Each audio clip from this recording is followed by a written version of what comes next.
हरिभक्तपरायण पुंडलिक बाबा भोपळे आणि रावसाहेब बाबा भोपळे।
सांगतो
बाबाची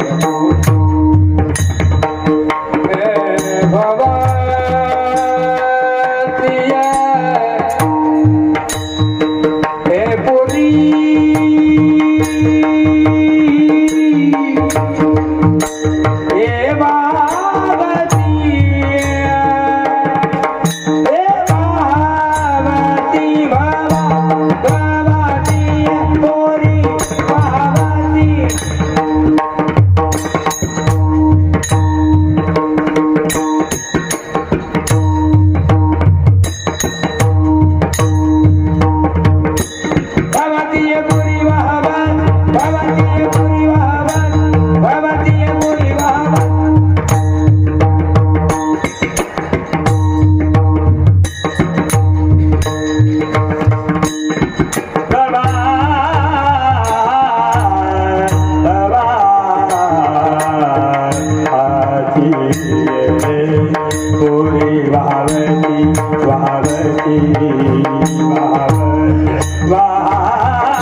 भजारे विठ्ठला नाही तरी गेला जन्म वाया करिता भरोवरे दुरावसे दुरे भावाची हे पुरे वाहावसे काही नलगे एक भावाचे कारण तुका म्हणे आन विठोबाचे करिता भरोवरे दुरावसे दुरे भावाचे हे पुरे वाहावसे विठ्ठला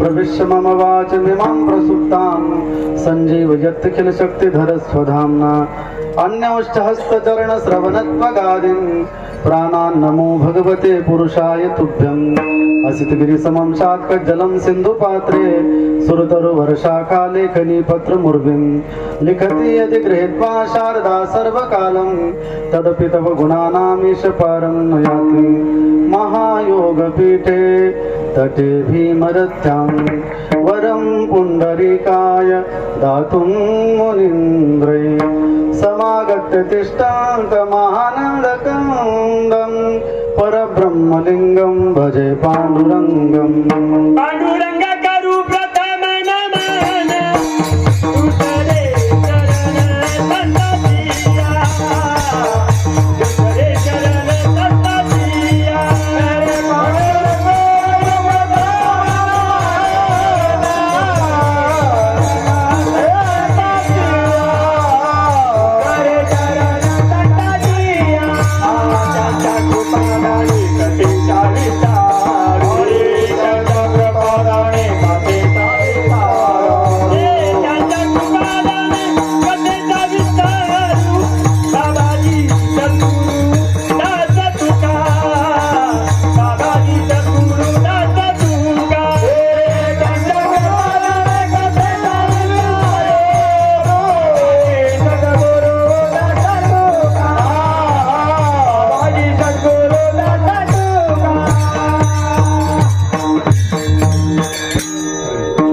अलंकापुरी रम्य सिंहासनस्थं पदाम्भोज तेजस्प्रदीप प्रदेशं विधीन्द्रादिदेयैस्तदा स्तूयमानं समाधिस्थमूर्तिं भजे ज्ञानदेवम् ॐ नमो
वेद प्रतिपाद्या जय जय स्वसंवेद्या आत्मरूपा मृत्युंजयाय रुद्राय नीलकंठाय शंभवे अमृतेशाय शर्वाय महादेवाय ते नमः जयंती मंगला काली भद्रकाली कपालिनी दुर्गा क्षमा शिवा धात्री स्वस्वधा नमोस्तुते सर्व मंगल मांगल्ये शिवे सर्वार्थ साधिके शरण्ये त्र्यंबके गौरी नारायण नमोस्तुते विठ्ठला विठ्ठला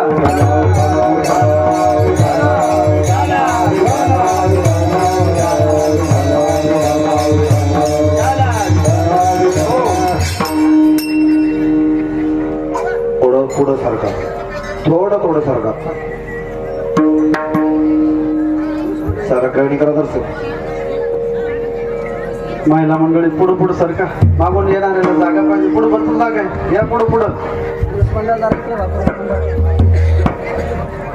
पुरुष मंडळी या थोडं पुढं. याचा एकदा बेस वाढून थोडा विकत येतो असंच होतं.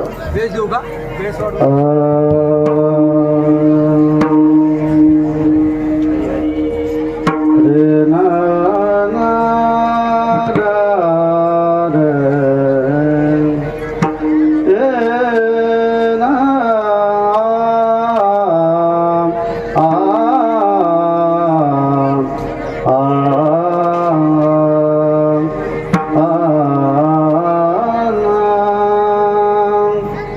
सरका पुढं अजून इथं भरपूर जागा इथं तर मध्ये काय भात पडलं का ते काय झालं पुढे सरका.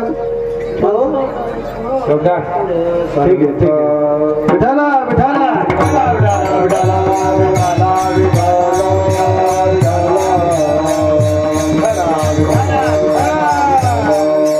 सांगतो तुम्हासे भजारे विठ्ठला नाही तरी गेला जन्मवाया करिता भरोवरी दुरावसे दुरी भवाचे हे पुरे वाहवसे. प्रस्तुत कीर्तन रूपी सेवेसाठी निवडलेला अभंग महान भगवत भक्त वैराग्याचे महान मूर्ती देहूचे सुप्रसिद्ध श्रीमंत श्री संत जगद्गुरु तुकोबरायांचा नामपर प्रकरणातील 3 चरणाचा अभंग सेवेसाठी निवडलेला आहे. या अभंगामध्ये जगद्गुरु तुकोबराया या कलिकालामध्ये नरदेह प्राप्त झालेल्या सर्व जीवांसाठी आत्मउद्धाराचा आत्मकल्याणाचा ईश प्राप्तीचा मार्ग जगद्गुरु तुकोबराय याच्यातून सांगतात. आणि जगद्गुरु तुकोबराय या अभंगातून आपल्याला उपदेश देखील करतात आणि नामाचं महात्म्य आपल्याला प्रतिपादन करत असतात. कारण आज आपल्या सप्ताहाचा दुसऱ्या दिवशी नाम आणि रूपाचं वर्णन आपल्याकडून झालं पाहिजे म्हणून जगद्गुरु तुकोबराय आपल्याला सांगतात म्हणजे कोणाला सांगतात? आपल्या सगळ्या जनांना सगळ्या लोकांना आपल्याला सांगतात. सांगतो तुम्हासे भजारे विठ्ठला. तुकोबराय आपल्याला असं सांगतात की त्या विठ्ठलाचं पांडुरंग परमात्म्याचं आपण भजन केलं पाहिजे. नरदेहाला प्राप्त झालेले सर्व जीव मात्राचा उद्धार होण्यासाठी आपल्याला फक्त आणि फक्त भगवंताचं नाम आपल्याला तारणार आहे म्हणून त्या विठ्ठलाचं आपण भजन केलं पाहिजे. जगद्गुरु तुकोबराय आपल्या जीवाचा अकांत शुद्ध अंतःकरणातून आपल्याला उपदेश करतात. आपल्याला उपदेश करून नामाचं महत्त्व प्रतिपादन करतात. तरी देखील काही लोक सांगतात महाराज आम्ही नामस्मरण करा तुम्ही सांगितलं आम्ही नाही केलं तर काय. तर जगद्गुरु तुकोबराय सांगतात तुम्हाला मी सांगतो त्या देवाचं भजन करा आणि तुम्ही नाही केलं तर काय हरकत नाही तरी गेला जन्मवाया. तुम्ही नाही केलं तर काय हरकत नाही. त्यामध्ये तुमचा जीवन तुमचा जन्म हा वाया गेला व्यर्थ गेला असं समजा. असं पण तुम्ही झाले असं तुम्ही समजा. कारण करिता भरोवरी दुरावसे दुरी आपण त्या ठिकाणी संसारामध्येच त्या ठिकाणी करत राहिलो तर त्या परमात्म्यापासून आपल्या आत्मकल्याणापासून आपण दूरच दूर त्या ठिकाणी जाऊ. भवाची हे पुढे वाहावसी आणि आपण भव नदीच्या पुरामध्ये कोणी त्याला भव सिंधू म्हणतात कोणी त्याला संसार सिंधू असे म्हणतात. जगद्गुरु तुकोबराय अभंगातून सांगतात भव नावाच्या नदीमध्ये त्या भव नदीमध्ये आपण त्या पुरामध्ये वाहून जाऊ. आपण त्या परमात्म्यापासून लांबच लांब दूर जाऊ म्हणून शुद्ध अंतःकरणाने आपण त्या विठ्ठलाचं भजन केलं तरच आपलं आत्मकल्याण या जीवाला आपल्याला सुख प्राप्त होऊ शकतं. मग अजून काही लागतं का त्याचं फक्त भजनच करायचं? तुकोबराय सांगतात काही लागत नाही. तिथं देवाचं भजन करण्यासाठी काही लागत नाही फक्त एक गोष्ट लागते. काही न लगे एकम भावाचे कारण तुका म्हणे आन विठोबाचे. तुकोबराय सांगतात इतरत्र बाकी कोणतीही पूजा करायची असेल कर्मकांडाच्या माध्यमातून अनेक प्रकारचे वस्तू लागतायत परंतु भक्तीच्या माध्यमातून जर आपल्याला भजन करायचं भगवंताचं त्या ठिकाणी पूजन करायचं नामस्मरण करायचं काही लागत नाही फक्त आणि फक्त एक भावचित्ती. काही नलगे एक भावचे कारण तुका म्हणे आन विठोबाचे. आणि तुकोबराय सांगतात जर शुद्ध भाव ठेवून जर आपण भजन केलं शुद्ध अंतःकरणाने तर आपल्याला जीवनमुक्तता झाल्याशिवाय राहत नाही. आपल्याला ब्रह्मप्राप्ती झाल्याशिवाय राहत नाही. आपल्याला आत्मसुखाची आत्मप्राप्ती झाल्याशिवाय राहणार नाही. आपलं कल्याण आणि आपला उद्धार झाल्याशिवाय राहणार नाही. असं सरळ अर्थाचं चिंतन जगद्गुरु तुकोबराय अभंगातून प्रतिपादन करतात. विठ्ठला विठ्ठला विठ्ठला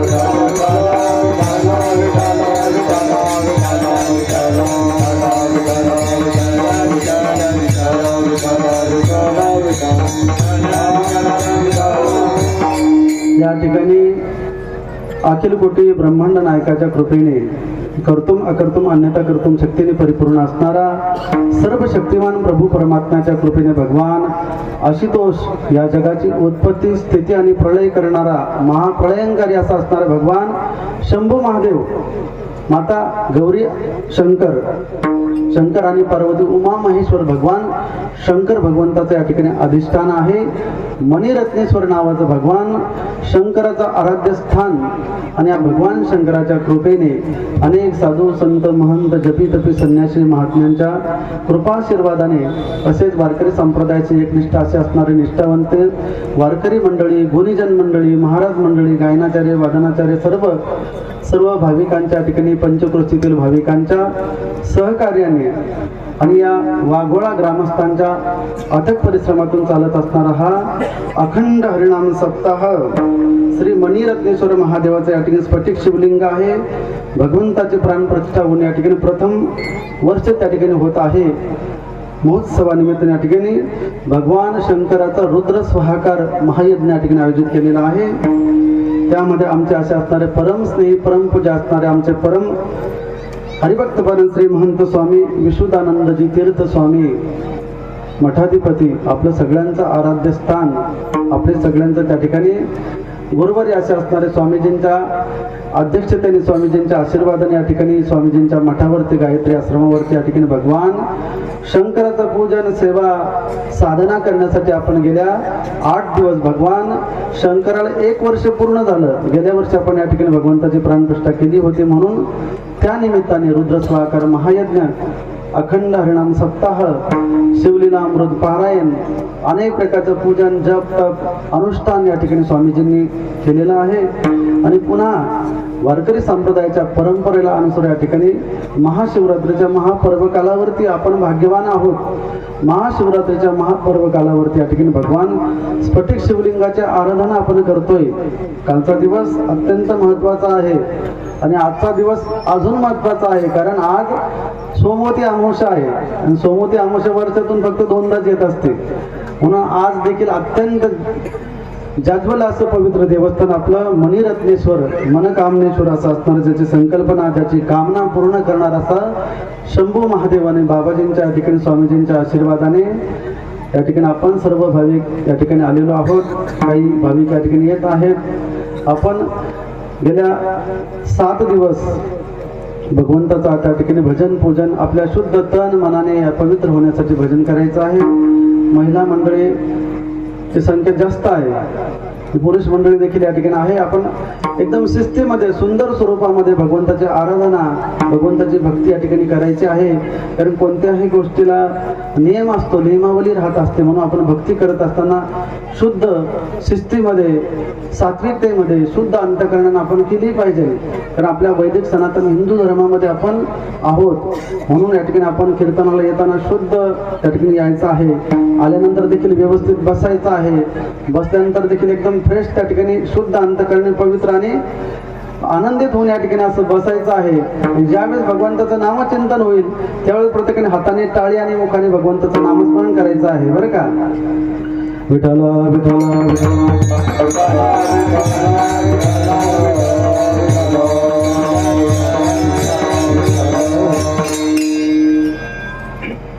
भगवंताच्या ठिकाणी आराधनेसाठी वारकरी संप्रदायाच्या नियमाला अनुसरून आज नामप्रभेदनातील अभंग घेतलेला आहे. आणि या अभंगामध्ये जगद्गुरु तुकोबराय आपल्याला नामाचं महात्म्य सांगतात आणि भक्तीचं महात्म्य त्या ठिकाणी सांगत असतात. शास्त्रामध्ये, युगामध्ये, पुराणामध्ये आणि वेदामध्ये वेगवेगळ्या प्रकारचं भगवंताचं वर्णन जरी असलं तरी भक्ती असेल, कर्म असेल, योग असेल आणि ज्ञान असेल, भगवंताला जाण्याचे वेगवेगळे त्या ठिकाणी मार्ग आहेत.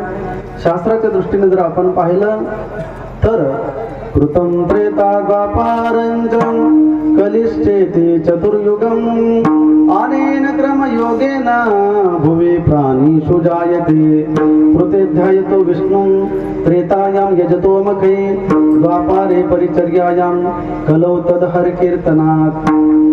हे सगळं आपल्याला माहिती आहे, कारण आपण अनेक वर्षापासून कीर्तन ऐकतो. म्हणून त्या ठिकाणी कलियुग आहे सद्यस्थितीमध्ये. कृतयुग, त्रेतायुग, द्वापारयुग आणि कलियुग. प्रत्येक युगामध्ये भगवत प्राप्तीचे वेगवेगळे साधनं आहेत. मग कृतयुगामध्ये देवाला जर प्राप्त करायचं होतं तर त्या काळामध्ये भगवंताचं ध्यान धारणा केल्या जात होती, परंतु आता आपल्याकडून ती ध्यान धारणा होऊ शकत नाही. तर आपल्या ध्यानामध्ये जर आता आपण बसलो तर आपल्या ध्यानामध्ये देव येणार नाही, आपल्या ध्यानामध्ये संसार येईल. म्हणून त्यांनी सांगितलं या काळामध्ये ती योग्य नाही. म्हणून कृते ध्यायतो विष्णू त्रेतायाम यजतो मखई. द्वापर युगामध्ये प्रभू रामचंद्राच्या युगामध्ये यज्ञ होम हवन केल्यानंतर त्या ठिकाणी भगवंत प्राप्त होत होता, आपल्याला मुक्ती प्राप्त होत होती. आणि तुम्हाला सांगतो यज्ञ करणं काही एवढं सोपं नाही बरं का. यज्ञ करण्यासाठी फक्त ऋषीमुनी महात्मे करू शकतात आणि एक राजा त्या ठिकाणी यज्ञ करू शकतो. ते कर्मकांड काही एवढं सोपं नाही. त्यामध्ये मंत्र असतात, विधी असतात, अनेक प्रकारचे पंचगव्य असतात, पंचामृत असतं, वेगवेगळ्या प्रकारचे विधी ते आपल्याकडून त्या ठिकाणी होऊ शकत नाही. यज्ञ करायचं म्हटलं तर पूर्वी काळामध्ये ज्योतिषटोमिनी यज्ञ, अश्वमेधात अनेक प्रकारचे यज्ञ झालेले आहेत. विस्तार केला तर फार मोठा विस्तार होईल, परंतु तुम्हाला मी सरळ सरळ सोपं सांगतो. यज्ञ करण्याच्या आधी सोन्याच्या नांगराने ती जमीन नांगरून घ्यावं लागत होती. आता सोन्याचं नांगर कुठून आणसान? एवढं मोठं सोनं आता जवळ कमी 1 क्विंटलचा तर नांगर बनवावा लागेल ना. आता हे लाडक्या बहिणीकडे भरपूर सोनं आहे म्हणतात. ते सगळं जरी जमा केलं आपण, इथं पोलीसवाले येतील, ईडीची धाडी आणि ते घेऊन जातील आपलं नांगर. ते म्हणतील एवढं सोनं इथं जमा कसं झालं? परंतु तुम्हाला तुम्ही भाग्यवान आहे वाघोळ्याचे. तुम्हाला पंचधातूची सुवर्ण, रजत, तांब, पितळ, पंचधातूची पिंड या ठिकाणी आहे. स्वामीजींनी आपल्यासाठी किती सोपं करून दाखवलं. सर्व पंचधातूचं पिंड या ठिकाणी आपल्याकडे आहे आणि ते पण काही सामान्य नाही. भगवंत तुमचा फार श्रीमंत आहे. मग या नांगराने जमीन नांगरून घ्यायची. नांगरल्यानंतर त्यात यज्ञकुंड बांधावं लागेल. हे यज्ञामध्ये टाकण्यासाठी हत्तीच्या सोंडेसारखी अशी महिन्याचे महिने त्या ठिकाणी गावरान तुपाची धार, ते तूप कुठून आणसान? आपलं एक तर दूध जातं डेअरीला आणि डेअरीला फक्त ताक उरतं. एवढं तूप कुठून आणसान? परंतु राजस्थानहून आपण गुजरात कुठून तरी ते तूप आणलं. परंतु ते यज्ञामध्ये मंत्र म्हणण्यासाठी 4 वेद, 6 शास्त्र, 18 पुराण पाठ असलेले गुरुजी ब्राह्मण लागतील. कारण तो यज्ञ ओम अग्निदेवता हे नमा, अग्निदेवताचं त्या ठिकाणी ध्यान करून ज्ञानस्वरूपे बोधस्वरूपे अग्निदेवताम आवायामी स्थापयामी पूजयामी च असा अग्नीचा मंत्र म्हटल्याबरोबर ते अग्नी प्रज्वलित झालं पाहिजे. आता तर आम्ही मंत्र म्हणायला लागलो तर ते पेटलेला अग्नी विझून जाईल, सांगता येत नाही. कारण भगवान शंकराने माता पार्वतीने सांगितलं, हे पार्वती जिव्हा दग्धा परान्नेन हस्तौ दग्धा प्रतिग्रहात परश्री बीर मनोदग्धम कथम सिद्धिर्वरानाने. हे देवी सुंदरी, हे पार्वती, या कली कालामध्ये सर्व भ्रष्ट झालेला आहे. जिव्हा दग्ध झालेली आहे. उचित अनुचित दान घेऊन हात दग्ध झालेले आहेत. म्हणून आशीर्वाद शाप त्या ठिकाणी लागणार नाही. कोणाच्या वाणीमध्ये तपस्या राहणार नाही. ज्यांच्याकडे आहे ते देखील दाखवणार नाही. जे दाखवतात त्यांच्याकडे ते राहतच नाही. म्हणून त्यांनी सांगितलं ज्यांच्याकडे आहे ते लपवत असतात. म्हणून कली कालामध्ये सिद्धी कमी लोकांकडे सिद्धी राहील. म्हणून कथम सिद्धीर वरानाने, हे देवी सुंदरी, हे पार्वती, कली कालामध्ये सिद्धी प्राप्त कोणाला राहत नाही. म्हणून ती यज्ञाच्या देखील भानगडीत आपण पडायचं नाही. ते फक्त स्वामीजींसारखे महात्मे ते करू शकतात. बरं, त्रेतायाम यजतो मगे द्वापारे परिचर्यायाम. द्वापार युगामध्ये व्रत, वैकल्य, ध्यान धारणा आणि उपवास केल्यानंतर यज्ञ प्राप्त, त्या भगवंत प्राप्त होत होता. आता आपल्याला 15 दिवसानंतर एक एकादशी येते. कितीतरी फराळाचं खाऊन घेतो, केळी खाऊन घेतो, तिसरा पर्यंत चिप्स तळून घेतो, तरी रात्री मग भाकरी खाऊन लंगडी एकादशी करतो. हे आपला उपवास. पूर्वी पाण्यावरती राहत होते, दुधावरती राहत होते, तीर्थयात्रा करत होते, हवेवरती झाडाचे पानं पडलेले ते खाऊन राहत होते. परंतु या कली कालामध्ये ते काही आपल्याकडून शक्य नाही. महाराज, हे योग, याग, जप, तप, कर्म हे काही आमच्याकडून ते होऊ शकत नाही. म्हणून सर्व साधू संत महात्म्यांनी सांगितलं या कली कालामध्ये सोपं आहे. कलियुगा माझे करावे कीर्तन, कलियुगा माझी करावे कीर्तन, कलियुगा माझे करावे कीर्तन, कलियुगा माझे करावे कीर्तन, कलियुगा माझी करावे कीर्तन, कलियुगा माझी करावे कीर्तन, कलियुगा माझे करावे कीर्तन, कलियुगा माझे करावे कीर्तन.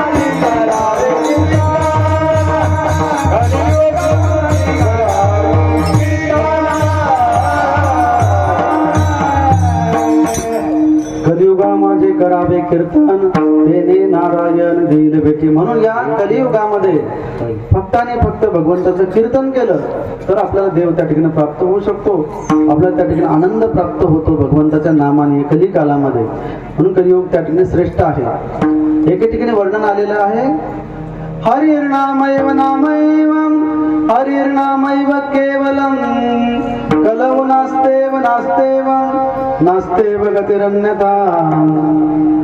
शास्त्राने तीनदा सांगितलं, नास्ति एव नास्ति एव नास्ति एव. म्हणजे भगवंताचे नाम वाचून उपाय नाही, उपाय नाही आणि उपाय नाहीच, केवलम चकारात्मक त्या ठिकाणी सांगतात. म्हणून तेथे असे देव उभा अवघी समचरणाची शोभा. भगवंताचं नामचिंतन त्या ठिकाणी आहे, तिथे साक्षात भगवंत आहे. अहो एकदा भगवान देवर्षी नारदांनी महाविष्णूंना विचारलं, देवा कदाचित संकटकाली आपत्काली इमर्जन्सी तुम्हाला जर भेटायचं असेल तर आम्हाला तुम्हाला कुठे भेटावं लागेल? तुम्ही द्वारकेत राहता, वैकुंठात राहता, तर कुठे राहतात? तर देवाने त्या नारदांना सांगितलं, हे नारद, नाहं वसामि वैकुंठे योगिना हृदयेरपि मम भक्त यत्र गायन्ति तत्र तिष्ठामि नारदा. हे नारद, कदाचित मी वैकुंठात नसेल, वैकुंठ माझी भूमी आहे, परंतु मी कदाचित वैकुंठात नसेल. योगिना हृदयेरपि, योगी जपितपी ध्यान करतात माझे, त्यांच्या हृदयात मी असतो, परंतु कदाचित त्यांच्या हृदयात परंतु नसेल. परंतु मम भक्त यत्र गायन्ति, माझे भक्त जर शुद्ध अंतकरण ज्या ठिकाणी गायन करत असतील, तत्र तिष्ठामि नारदा, त्या ठिकाणी मी उभा राहतो, तेथे असे देव उभा. म्हणून त्या नारदांनी सांगितलं, हे देवा, ज्या ठिकाणी तुमचं भजन कीर्तन पूजन भागवत असतो, आणि तुम्हाला ते देखील सांगतो, जिथं शुद्ध अंतकरण कथा असते, रामकथा असेल, भजन असेल, कीर्तन असेल, त्या ठिकाणी गुप्त रूपामध्ये भगवान शंकर आणि पार्वती माता येत असतात. आणि तुम्हाला हे देखील सांगतो, पहिले ठीक होता, तुम्हाला हे देखील सांगतो, ज्या ठिकाणी कथा कीर्तन राहतं त्या ठिकाणी विनेकराच्या बाजूला साक्षात हनुमंतराय येऊन बसतात गुप्त रूपामध्ये. ते आपल्याला दिसत नाही, फक्त ते भगवंताच्या डोळ्याने त्या ठिकाणी आपल्याला पाहावं लागतं, भक्ताच्या डोळ्याने त्या ठिकाणी आपल्याला पाहावं लागतं. हनुमंतराय त्या ठिकाणी हजर असतात. एकदा भगवान शंकराने माता पार्वतीला सांगितलं, हे पार्वती, शुद्ध अंतकरणाने एखादा भक्त जर एकदा राम म्हणेल तर भगवंताने एकदा राम म्हणताना त्या भक्ताला 11 वेळेस नमस्कार भगवान शंकर करतात त्या भक्ताला. विचार करा, एवढं भगवंताचं नाम आहे, आणि ते भजन जर आपण शुद्ध अंतकरणाने केलं तर आपल्याला मुक्तता प्राप्त झाल्याशिवाय राहणार नाही, असं जगद्गुरु तुकोबरे आपल्याला सांगतात.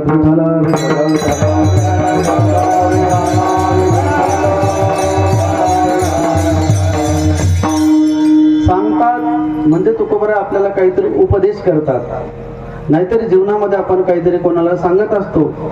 शिक्षक त्या ठिकाणी विद्यार्थ्याला सांगत असतात, गुरुजी आपल्या शिष्याला सांगत असतात, पत्नी आपल्या पतीला काहीतरी सांगत असते, परंतु ऐकत कोणी नाही.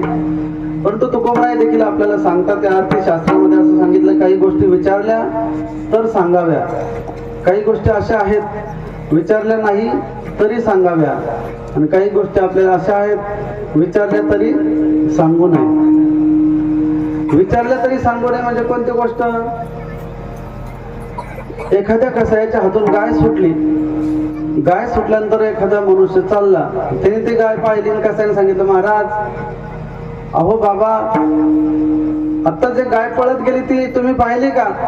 तर त्या काळामध्ये त्यांनी विचारलं तर आपण त्याला बोलूच नाही, आणि बोललं तरी त्या ठिकाणी खोटं बोललं तरी ते खरं बोलल्यासारखं होत असतं. कारण आपण जर सांगितलं गाय तिकडे गेली तर तो गायीला पकडेल आणि त्या गायीची हत्या करेल.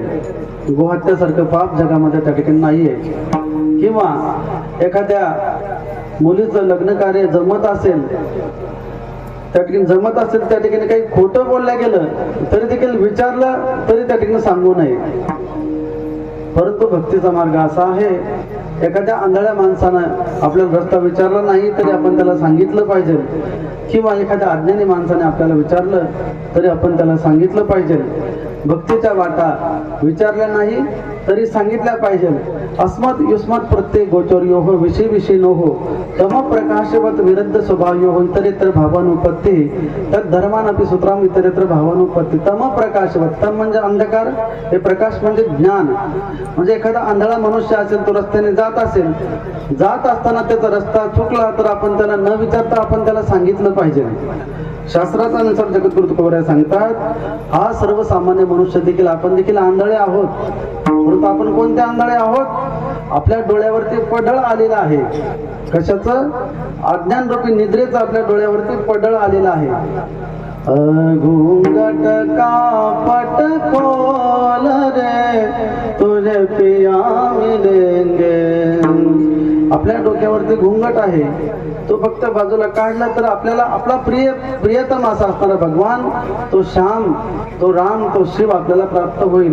म्हणून साधू संत सांगतात, जसं एखाद्या नदीवरती विहिरीवरती शेवाळ येतं पा, शेवाळ, ते शेवाळ बाजूला काढल्यानंतर पवित्र असं शुद्ध पाणी, त्या ठिकाणी शुद्ध गंगाजल असतं. तशा प्रकारे आपल्या डोळ्यावरती एक प्रकारचं पडळ आलेलं आहे, भ्रांतीचे पडळ. ते पडळ जर आपले निघाले तर त्या ठिकाणी आपल्याला सगळं शुद्ध दिसू शकतं. म्हणून जगद्गुरु तुकोबराय सांगतात, शास्त्रामध्ये वर्णन आहे, विचारलं तरी सांगू नये, विचारल्याशिवाय सांगू नये. परंतु या भक्तांनी, या साधकांनी मला विचारलं, रस्ता विचारला परमार्थाचा, अध्यात्माचा, आनंदाचा. म्हणून मी त्या ठिकाणी त्यांना सांगतो. आणि तो आनंद देखील सांगताना जगद्गुरु तुकोबराय आपल्याला भक्तीचं माध्यम सांगतात आपल्याला. कारण भक्तीचे 9 प्रकार आहेत. काय भक्ती चाता वाटा मज दाव व्यासुबटा. तुकोबराय त्या ठिकाणी हनुमंतरायांना भक्तीच्या वाटा विचारतात. शरण शरण हनुमंता, शरण शरण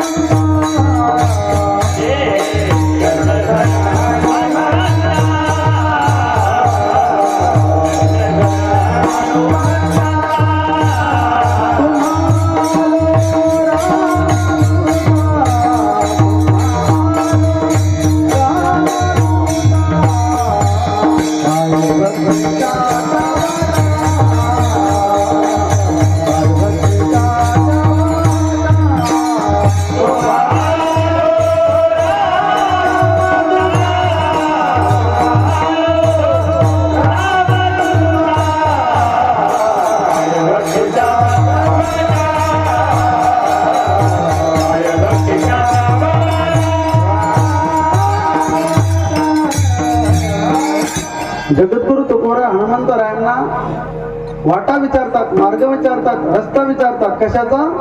भक्तीचा. याचा अर्थ भगवंताकडे जाण्यासाठी अनेक वाटा आहेत, याचा अर्थ. ज्या अर्थी वाटा विचारतात त्या अर्थी. मग वाटा कोणकोणत्या आहेत? भगवंताकडे जाण्याच्या अनेक वाटा आहेत. त्यामध्ये 9 मुख्य वाटा आहेत. श्रवणम कीर्तनम विष्णुस्मरणम पादसेवनम अर्चनम वंदनम दास्यम सख्यम आत्मनिवेदनः. भक्तीच्या 9 प्रकार आहेत. भक्तीच्या 9 वाटा आहेत त्या ठिकाणी. आता आपल्या या वाघोळ्या गावाला येण्यासाठी एकच रस्ता आहे का? अनेक रस्ते आहेत. काही डोंगरातून पण रस्ते आहेत, काही सोपा मार्ग आहे, काही अवघड मार्ग आहे, आणि काही वरून विमानाने, हेलिकॉप्टरने देखील आपल्या गावात येता येतं, पण तो अवघड आहे, त्याचा काही भरोसाच नाही बरं का. म्हणून तसं देवाकडे जाण्याचे देखील अनेक वाटा आहेत. विठ्ठल विठ्ठल विठ्ठल विठ्ठल विठ्ठल विठ्ठल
भगवंताकडे जाण्याचे अनेक प्रकारचे रस्ते आहेत. जगद्गुरु तुकोबा आपल्याला सांगतात. त्यामध्ये ज्ञान मार्ग आहे, तो फार सूक्ष्म आहे. ज्ञान एवढं सोपं नाही. तुम्हाला सांगतो, ज्ञान प्राप्त करण्यासाठी अनेक प्रकारचे ग्रंथ आहेत, अनेक प्रकारचे शास्त्र आहेत, त्यामध्ये हजारो श्लोक आहेत. तुम्हाला सांगतो, भगवंताचं वर्णन हे जे साधू संतांनी आपल्याला एवढं सोपं करून सांगितलं ना, एवढं सोपं नाही, ते फार त्या ठिकाणी अवघड आहे. पण साधू संत महात्माने मंथोनी नवनीता तैसे गे अनंता वया व्यर्थकता सांडी मार्गो. योग त्या ठिकाणी वेद फार अवघड आहेत, शास्त्र फार अवघड आहे.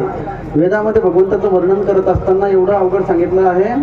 हरिः ओम सहस्रशीरखा पुरुषः सहस्राक्षः सहस्रपातं सभूमिगुं सर्वतस्पष्टात्यष्टदशाङ्गुलं पुरुष एवेदगुं सर्वं यद्भूतं यच्च भाव्यं भूतामृतत्वशेषानो जदन्नेनातिरोहते एतावानश्च महिमातो जायांश्च पूरुकः पादोष विश्वात् भूतानि त्रिपादशामृतं दिवे चन्द्रमा मनसो जातचक्षुः सूर्यो अजायत श्रोत्रात् वायुश्च प्राणश्च मुखादग्निः जायत. समजलं तुम्हाला? अहो, त्या विराट पुरुषाला हजारो मुख आहेत, सहस्र शीरकः, हजारो हात आहेत, अगणित असे त्यांचे रूप आहे ते भगवंताचे. चंद्रमा मनसो जातस चक्षुः सूर्य, भगवंताचे चंद्र आणि सूर्य डोळे आहेत, मन आहे, असं त्या विराट स्वरूपाचं वर्णन त्या ठिकाणी सांगितलं आहे. निर्गुण निराकार परमेश्वराचं वर्णन करताना वेदामध्ये, शास्त्रामध्ये, पुरुष सूक्तामध्ये त्यांनी सांगितलेलं आहे. आणि तोच एवढा शास्त्राचा गहन गर्भित अर्थ जगद्गुरु तुकोबराय, माऊली ज्ञानोबराय, नाथ बाबांनी आदी करून साधू संतांनी जगाचं कल्याण करण्यासाठी आपल्यासाठी सोपं करून दाखवलं. जगाच्या कल्याणा संतांच्या विभूती देह कष्टविती परोपकारे. संतांनी त्या ठिकाणी, महंतांनी ग्रंथांच्या माध्यमातून, शास्त्राच्या माध्यमातून आपल्याला सांगितलं. पण आपल्याला एवढा पण टाइम नाही, एवढा पण वेळ नाही की आपण त्यांचे ग्रंथ गाथे ज्ञानेश्वर वाचायला. त्यांनी सर्वार्थाचा त्याग केला. देवासाठी घेऊन जोग अवघा भोग तेजियला. साधू संत महात्मांना काय नव्हतं, त्यांना घरदार नव्हते का, आई वडील बहीण भाऊ वगैरे नव्हते का, सगळं होतं. परंतु फक्त आणि फक्त देव, देश आणि धर्मासाठी त्यांनी त्याग केलेला आहे. देवासाठी घेऊन जोग, त्यांनी जोग स्वीकार केला. आणि त्या परमार्थ मार्गाचं तत्वचिंतन, भक्तीचं तत्वचिंतन करत असताना ते संपूर्ण जगाला ज्ञान देण्यासाठी आपल्या देहाला कष्ट झाले तरी चालतील, तर जगाला त्यांनी ज्ञान दिलं. म्हणून आपण वेळ काढायचा आहे आणि तो साधू संतांचं, महंतांचं, ग्रंथाचं आपण वाचन केलं पाहिजे.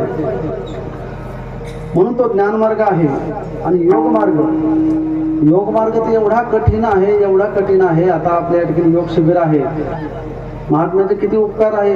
जे अवघड रस्ते आहेत ते देखील आपल्याला दाखवून देतात. तर कधी कधी काय होतं, आपण एखाद्या दुकानात गेलो, 100 रुपयाची वस्तू पाहतो, ती वस्तू ओरिजिनल आणि चांगली आणि मस्त असते, चांगली व्यवस्थित असते, परंतु आपल्याला वाटतं ती महाग झाली. परंतु मग आपण 2-3 दुकान पाहिले, तिकडे 150ला 200ला पाहिले की मग म्हणतो अरे 100 रुपयाची पण चांगली, कमी पैशात आणि स्वल्प आहे. नाम संकीर्तन साधन पै सोपे जळ दिलं पापे जन्मांतरीचे. सोपं सोपं करत नाही ना, महाराजांनी सांगितलं अष्टांग योगेन सेने, अष्टांग योगेन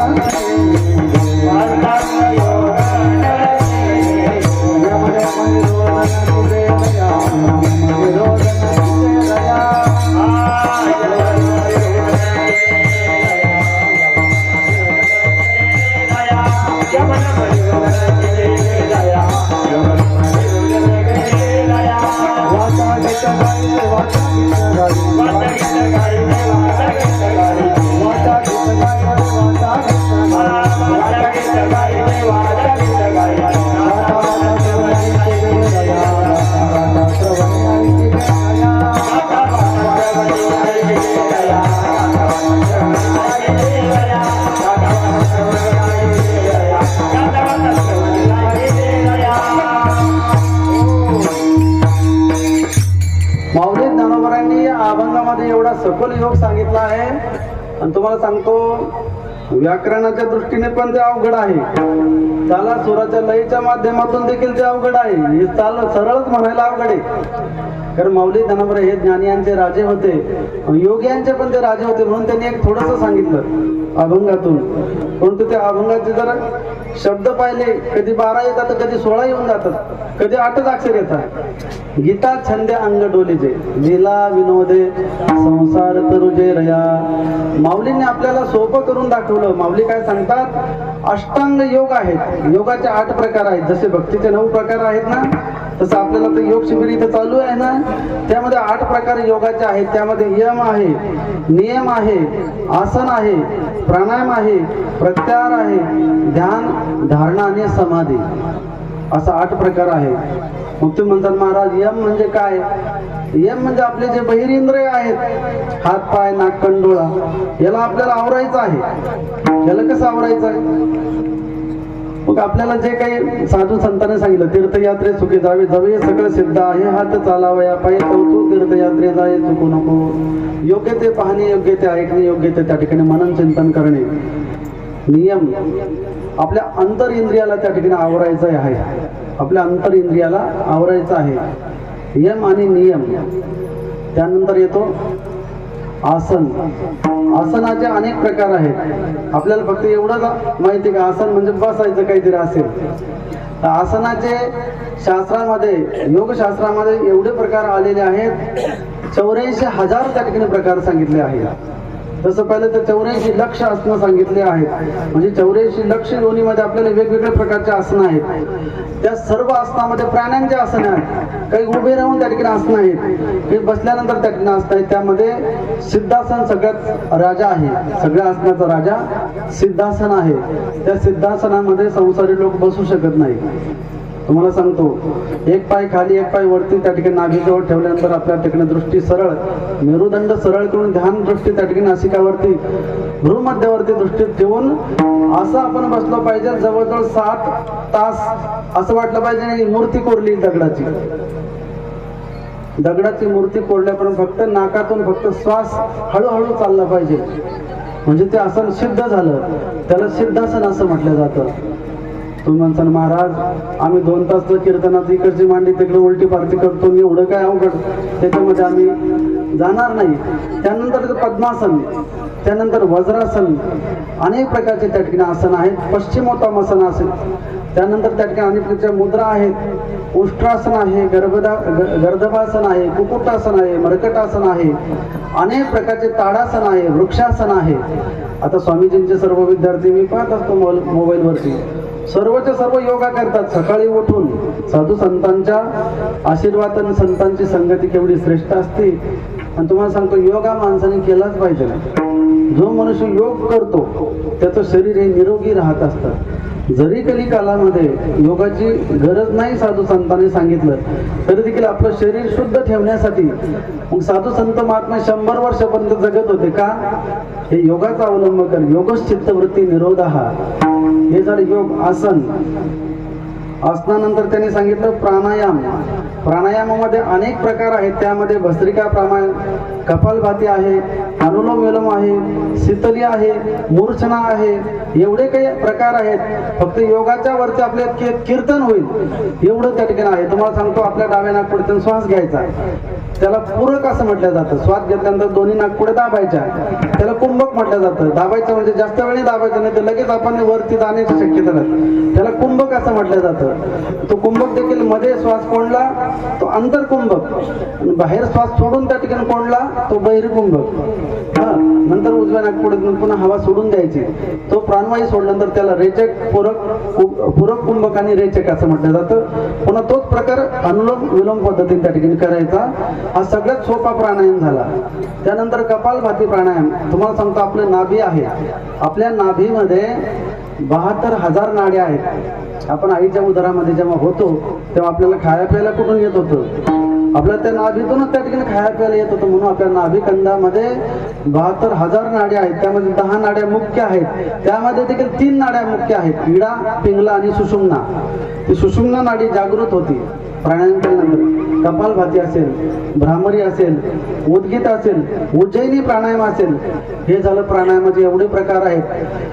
तुम्हाला सांगतो या जगामध्ये मनुष्य गेला हे कशाहून आपल्याला कळतं. आपण डॉक्टरकडे एखादं पेशंट नेलं, डॉक्टर काय करतो, पहिले त्याचा हात पाहतो, नाडी चालू आहे का, नंतर त्याच्या नाकाजवळी पाहतो त्याचा प्राणवायू चालू आहे का. ज्या दिवशी आपला ज्या क्षणामध्ये श्वास बंद झाला समजा तो मनुष्य गेला. म्हणून साधू संत ऋषी महात्मे काय करतात, आपला हा प्राणावरती अधिकार गाजवतात.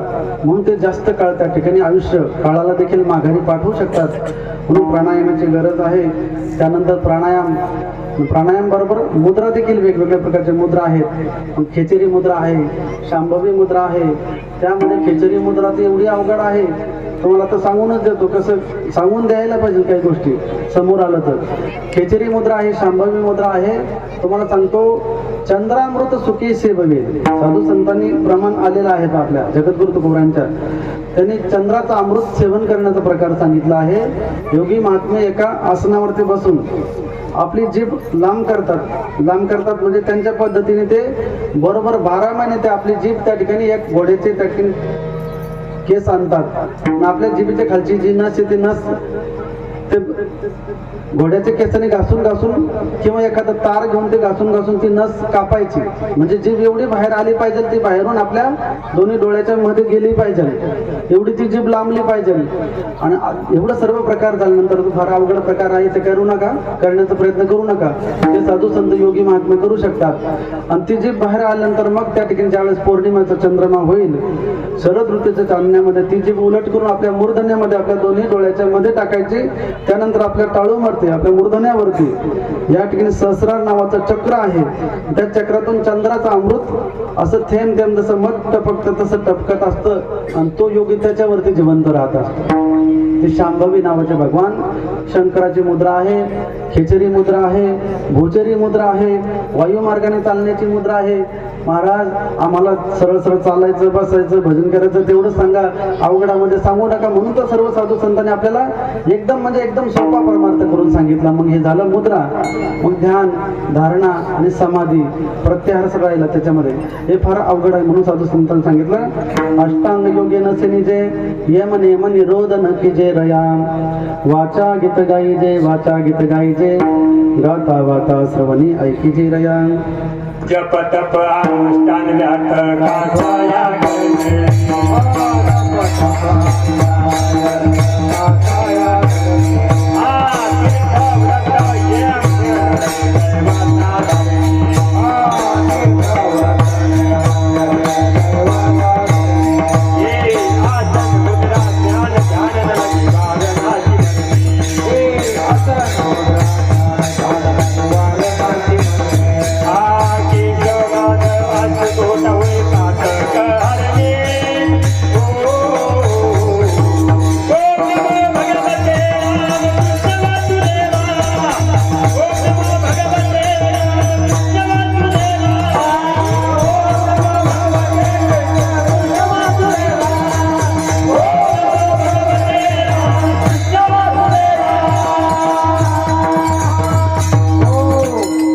महाराजांनी खूप छान प्रमाण दिलं. फार मोठा अभंग आहे. त्यामध्ये तत्वचिंतन, जप तप कर्म त्या ठिकाणी करण्याची गरज नाही. त्याच्या पुढे एक त्या ठिकाणी प्रमाण आहे. शरीर शोषण, प्राण निरोधन, मनोजय हाटे, भगवत पीडन कुंडलिनी कलिमल दलभंग, ऊर्ध्ववायूचा श्वेत तोडीने करीव वनभंग, ब्रह्मरंध्री मिसळे परी मुमुक्षुदंग. ते बोलायला अवघड आहे, मग करायला किती अवघड असेल. एवढं अवघड त्यांनी सांगितलं. पण काही घाबरू नका. साधू संत आईचा अंतकरण आहे आणि आई आपल्या बाळाला सोपं करून देते. दूध गरम असतं ते काला करून देते, त्याला फुकून देते, थंड करून मग त्या बाळाला देते. तसं साधू संत महात्म्याने आपल्याला एकदम गुह्य ज्ञान दिलंय. एवढं अवघड ज्ञान आहे. एका भक्तांनी माऊली ज्ञानोबरांनी सांगितलं, महाराज तुम्ही ती योग अवघड सांगता, किती अवघड आहे. माऊली सांगतात, तुला सांगतो. पाहे पा लोहियाचे चने, जय भोचरिया पडती खाणे, ते पोट भरणे की प्राणी शुद्धी होय. माऊली ज्ञानोबराय विनोद करतात आणि तो विनोद त्या स्थितीमधला आहे, त्या टप्प्याचा आहे. म्हणून माऊली ज्ञानोबराय त्या भक्ताला सांगतात, एखाद्या 80 वर्षाच्या म्हातारा माणसाला ज्याच्या तोंडात एक दातही नाही, दात तर आता 50 नंतरच पडून जायला लागले, पण 80 नंतर कोणाला दात राहत नाही. आणि आपले बी जाणारच आहे, असं काही नाही. सगळ्याचे अहो देव काय करतो, जसा जन्माला आला तसंच घेऊन जात असतो. म्हणजे आपण जन्माला आला आपल्या डोक्यावर केस होते का? नाही ना. मग त्याला बरोबर टकला करून पाठवतो. आपल्या त्यातून दात होते का? नाही ना. मग त्याला तसं करून पाठवतो. जसं जन्माला आला त्याला काहीच कळत नव्हतं, तसं त्या म्हातारपणी देखील त्याला काही कळतं का? खाण्याचं पिण्याचं बाकी सगळं तुम्ही समजून घ्या. म्हणजे देव असं करत असतो. 100 वर्षापर्यंत आपल्याला आयुष्य आहे. मी काय सांगत होतो, 80 वर्षाच्या माणसाला भूक लागली, भूक लागल्यानंतर त्यांनी सांगितलं मला खायला द्या. मग एका माणसाने त्याला त्याच्या मुलाने एक अर्धा किलो लोखंडाच्या पोटाने घेऊन आला. ते मोटरसायकलच्या रिंग मध्ये ते रतन छर्रे ते घेऊन आला अर्धा किलो. सांगितलं बाबा हे तुम्ही खा. मग ते खाल्ल्यानंतर त्या म्हाताऱ्याचं पोट भरेल का?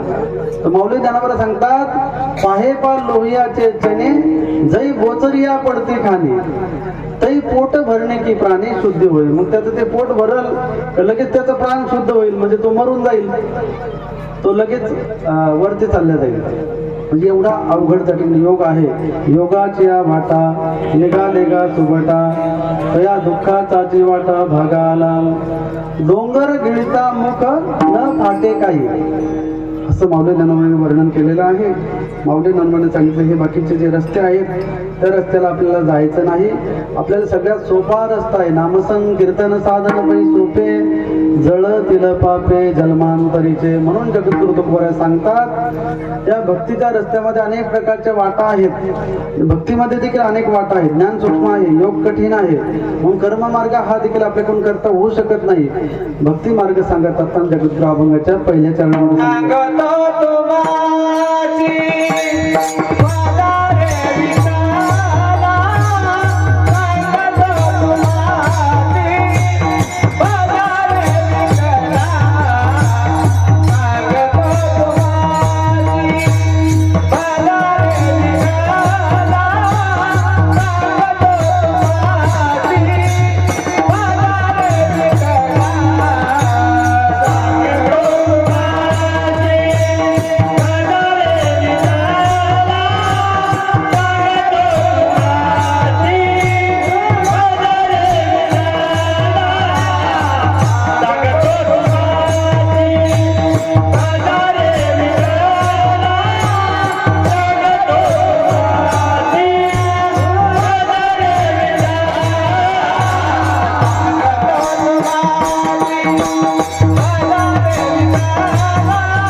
भजारे विठ्ठला. खूप छान प्रमाण दिलं महाराजांनी. पण आपल्याला एकच आवर्तन घ्यायचं कारण गाण्यामध्ये जास्त ते सरळ नाहीतर भगवंताला गाणं प्रिय आहे. आणि या अभंगात देखील भजनच करण्यासाठी सांगतात. काय सांगतात? भजारे विठ्ठला भज का त्वरित भावनायुक्त भज का त्वरित जातवित गोतकुळ शिळमार.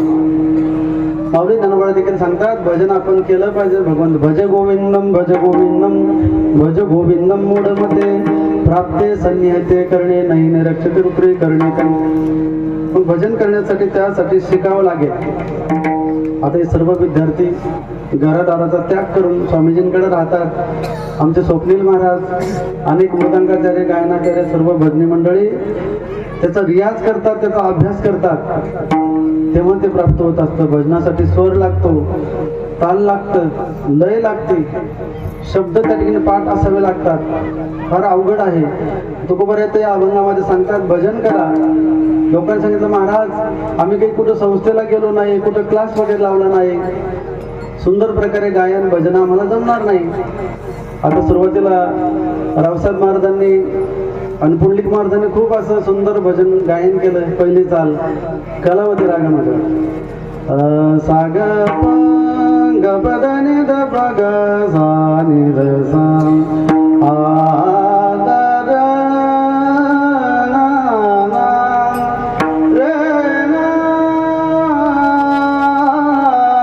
आ ना आ ना विठ्ठला विठ्ठला.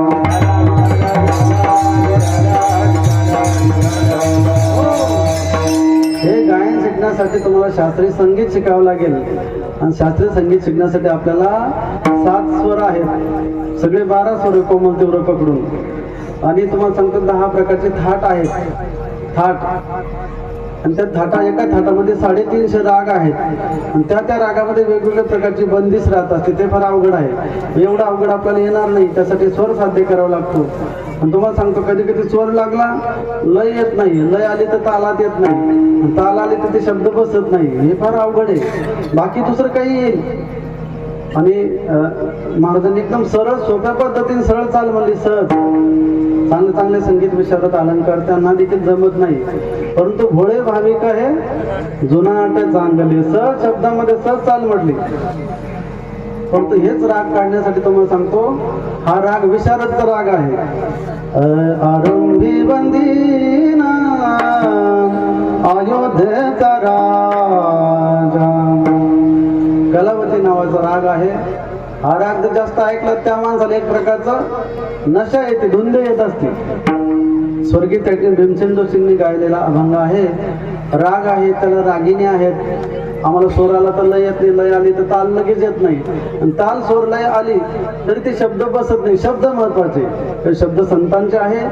काही लोक मोडून तोडून इकडचे तिकडे बसवतात, ते देखील काही कामाचं नाही. म्हणून शब्द महत्वाचे आहे.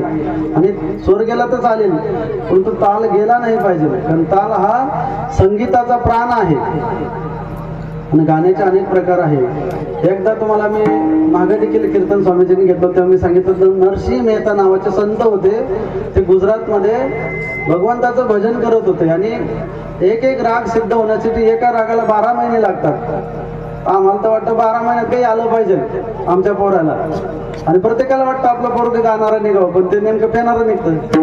परंतु त्याला इथं स्वामीजींच्या कुठं संस्थेत, वारकरी शिक्षण संस्थेत त्याला टाकावं लागेल ना. टाकल्यानंतर त्यांनी देखील रियाज मेहनत ते करावं लागेल. शेत नांगरलं, बी पेरून दिले, घरी गेलाच नाही तर जमल का?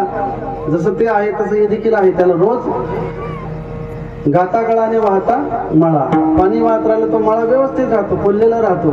तसं रोज गात राहिलं तर त्या गळा व्यवस्थित राहतो. नरसिंह मेहता नावाचे संत भगवंताची आळवणी करायचे. आणि ते केदार नावाच्या रागामध्ये जेव्हा गायला लागले तर भगवंत गोपालकृष्ण 12 वर्षाची मूर्ती त्यांच्या मांडीवर येऊन बसायचे.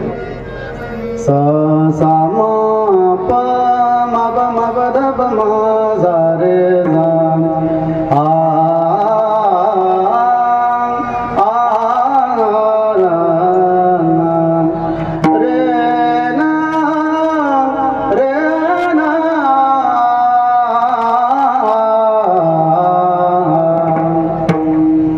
असं गायलं. तुम्ही काय झालं महाराजांना मध्ये केदार नावाचा राग आहे. जसं एखादं लेकरू रडतं, त्या आई त्याला जवळ घेते, तसे गाणं देखील रडायचं देवासाठी.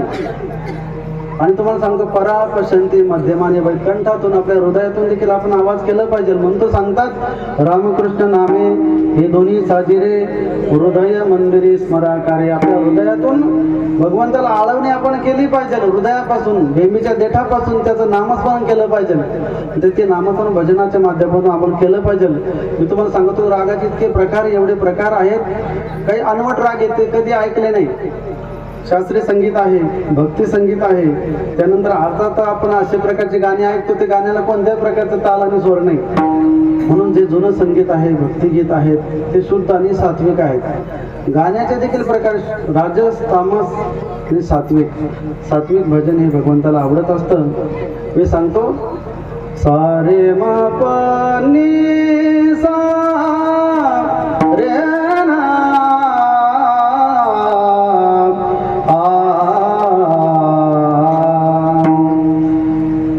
वंदे मातरम हा देश नावाचा राग आहे म्हणून देशभक्तिगीत त्याच्यामध्ये आहे. वंदे मातरम सुजलाम सुफलाम अशा प्रकारचे राग आहेत. त्या रागामध्ये आपल्याला बसण्यासाठी, त्याची बैठक होण्यासाठी आपल्याला रियाज आणि अभ्यास करावा लागेल. मग जगद्गुरु तुकोबा आपल्याला अभंगाच्या माध्यमातून भजन करण्यासाठी सांगतात, गायन करण्यासाठी सांगतात. आपण म्हणू महाराज आम्हाला तर भजन येत नाही, गायन येत नाही, मग त्यासाठी आम्ही काय केलं पाहिजे? तर तुकोबा सांगतात काय हरकत नाही. नाही जरी तुझं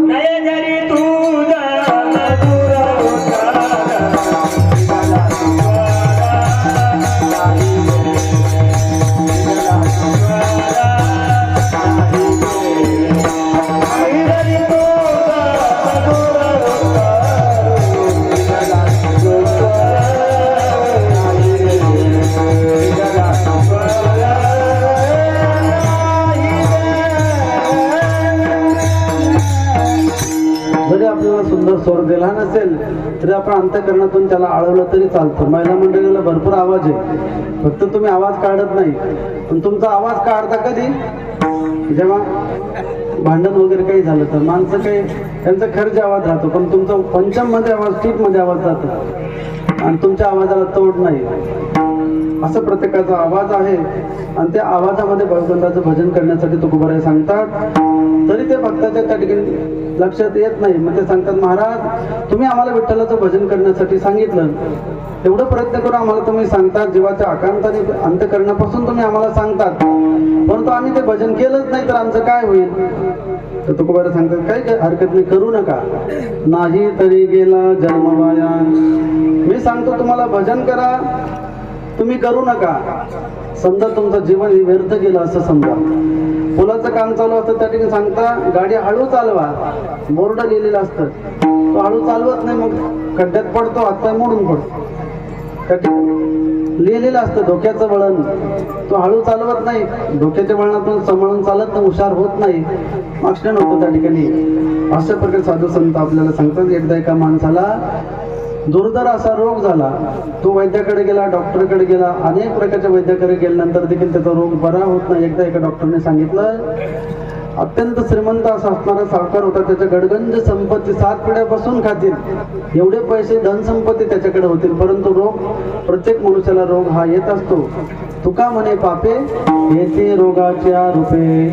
आणि ते रोग प्राप्त झाल्यानंतर तो डॉक्टरकडे, वैद्याकडे गेला, रोग कुठंच बरं होत नव्हतं. एका वैद्याने सांगितलं त्या सावकाराला, तुला जर हा रोग बरा करायचा असेल तो अंगठ्याच्या, पायाच्या अंगठ्यापासून सुरू होत असतो. व्रण नावाचा रोग आहे, तर तुला उजव्या पायाचा अंगठा काढावा लागेल. त्या सावकाराने सांगितलं मी जपान, जर्मनी, फ्रान्स, अमेरिका, जगाच्या पाठीवर अनेक देशामध्ये जाऊन येतो, त्यांनी मला असं सांगितलं नाही, परंतु मी पायाचा अंगठा काढणार नाही. तेव्हा त्याने सांगितलं काय हरकत नाही, मी तुला सांगितलं काढून घे, तू काढू नको, काय हरकत नाही, परंतु एक गोष्ट लक्षात ठेव, अजून 1 महिन्यानंतर तर तू आता अंगठा काढला नाही तर अजून 1 महिन्यानंतर तुझा गुडघ्यापासून पाय काढावा लागेल. तरी देखील तू गुडघ्यापासून पाय काढला नाही तर त्याच्यानंतर पुन्हा 1 महिन्यानंतर तुझा मांडीपासून पाय काढावा लागेल. तरी देखील अजून 3 महिन्यानंतर तू मांडीपासून पाय काढला नाही तर तुला लगेच घरातून बाहेर काढावं लागेल. म्हणजे राम बोलो भाई, म्हणजे तू लगेच मरून जाशील, कारण तो रोग वाढतोय. काही हरकत नाही. साधू संत महात्मे सांगतात तुम्ही भजन करा, चांगलं आचरण करा, साधू संतांचे, भगवंताचे, शंभू महादेव, उमा महेश्वराची सेवा करा. बरेच असे नास्तिक लोक असतात, ते म्हणतात काय गरज आहे, काय आवश्यकता आहे. तर साधू संत सांगतात काय हरकत नाही, परंतु त्याला तुम्ही सामोरं गेलं पाहिजे. मग नाही तरी गेला जन्मवाया जन्म आपल्याला फार फार मिळत नाही. एक एक योनी कोटी कोटी फेरा मनुष्य देहवारा मग लागे. जीवन आपल्याला फक्त आणि फक्त संसार करण्यासाठी प्राप्त झालेलं नाही. पुनर्वित्तम पुनर्मित्रम पुनर्भार्या पुनर् येतं सर्वं पुनर्लभ्य न शरीरम न पुन्हा पुन्हा. जगामध्ये असणाऱ्या सगळ्या वस्तू आपल्याला पुन्हा पुन्हा मिळतील. आपल्याला पैसे चोरी गेले पुन्हा आपल्याला कमवता येतील. आपली जमीन वगैरे गेली तर ती आपल्याला पुन्हा कमवता येईल. एखाद्याची पत्नी जाऊ नये कर्मधर्म संयोगाने पण त्याला पुन्हा दुसरी पत्नी करून देता येईल. परंतु या श्लोकाला फार टाइम झाला. तो श्लोक कधी 30 वर्ष आधीचा श्लोक आहे. आता पहिल्यांदाच त्याला मिळत नाही. कर्मधर्म संयोग असं होऊ नये कोणाचा. परंतु एखाद्याची पत्नी गेली तर त्याला पुन्हा दुसरं लग्न करून देता येईल.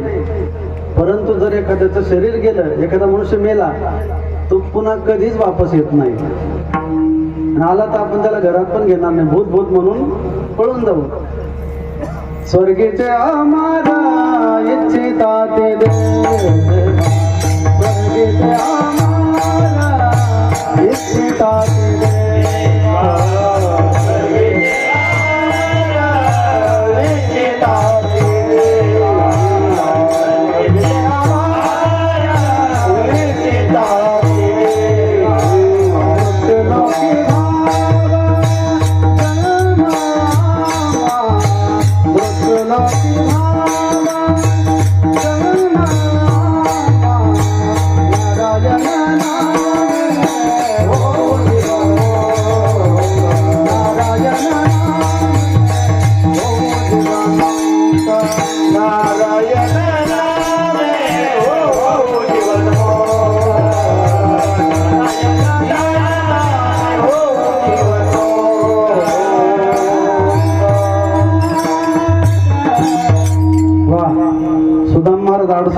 खूप छान गोड गळा आहे त्यांचा देखील आवाज सुंदर आहे. जोग कंस नावाचा राग आहे. स्वर्गातले अमर ते देखील इच्छा करतात हे देवा आम्हाला मृत्यू लोकांमध्ये जन्म पाहिजे. आपल्याला जन्म मिळाला परंतु आपल्याला या देहाचं त्या ठिकाणी महत्व कळालं नाही. ते कळालं कोणाला? स्वर्गेचे आम्हाला इच्छिता ती देवा. मृत्यूलोकी भावा जन्माम्मा. कारण मृत्यूलोकामध्ये काय आहे? नारायण नामे हो जीवन मुक्त कीर्तनी अनंत गाऊ घेते. त्या मृत्यूलोकामध्ये सप्ताह आहे, कीर्तन आहे, भगवान नारायणाचं नाम आहे. म्हणून साधू संत महात्मे सांगतात त्या जीवाला शुद्धता करण्यासाठी या जीवाला पवित्रता करण्यासाठी भगवंताचं आपण नाव घेतलं पाहिजे. परंतु आपण जे करायचं ते करत नाही. आपण परमार्थच करतो. म्हणून साधू संत सांगताना आपण जर परमार्थ केला त्या भव नदीमध्ये आपण बुडून जाऊ. दुसऱ्या चरणामध्ये सांगतात करिता भववारी दुरावसी दूरी. करिता भववारी दुरावसी दूरी. करिता भववारी दुरावसी दूरी. करिता भववारी दुरावसी दूरी. भवतीय पुरी भवतीय पुरी भवतीय पुरी. करिता भववारी दुरावसी दूरी. करिता भववारी दुरावसी दूरी. भवतीय पुरी भवतीय पुरी भवतीय पुरी. करिता भववारी दुरावसी दूरी. करिता भववारी दुरावसी दूरी.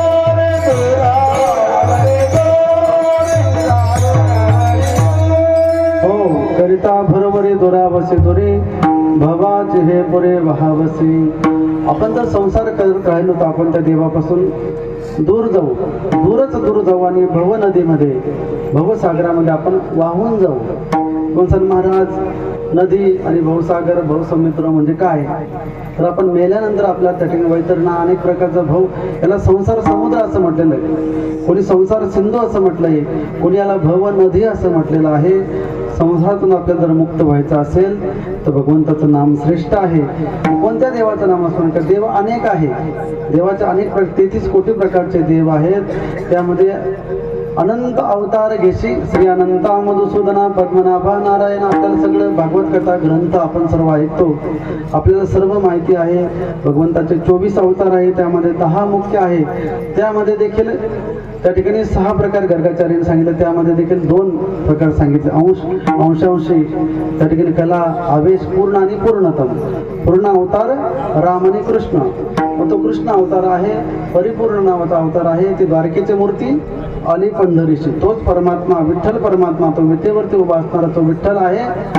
तोच श्री हरी विष्णू परमात्मा आहे, तोच श्रीकृष्ण परमात्मा आहे. म्हणून आपल्या संपूर्ण अखिल ब्रह्मांडाचा आराध्य दैवत भगवान श्री हरी विष्णू परमात्मा विठ्ठल हा पंढरीश पांडुरंगराय परमात्मा विटेवरती उभा आहे.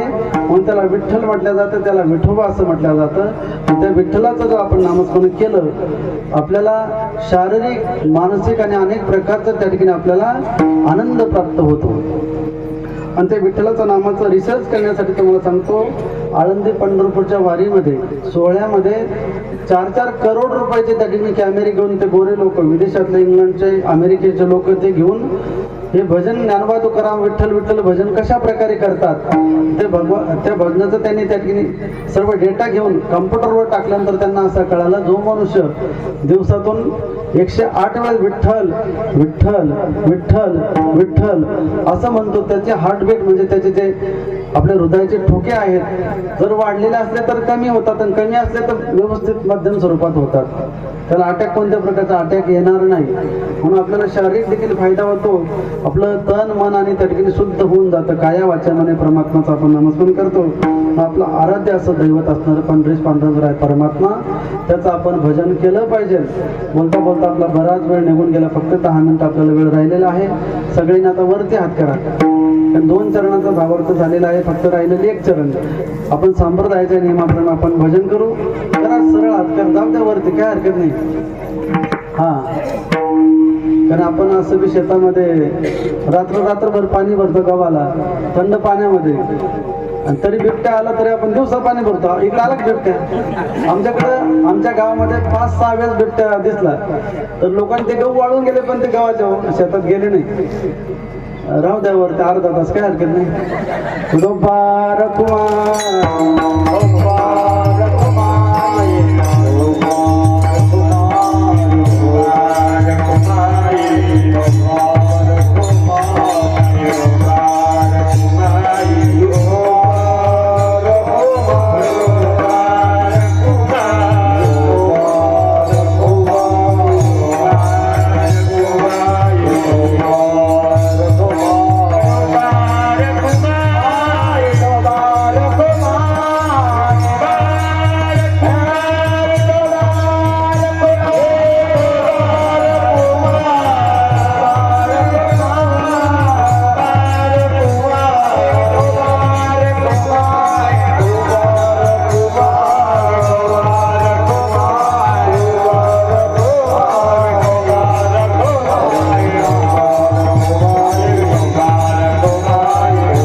घ्या खाली, घेते का?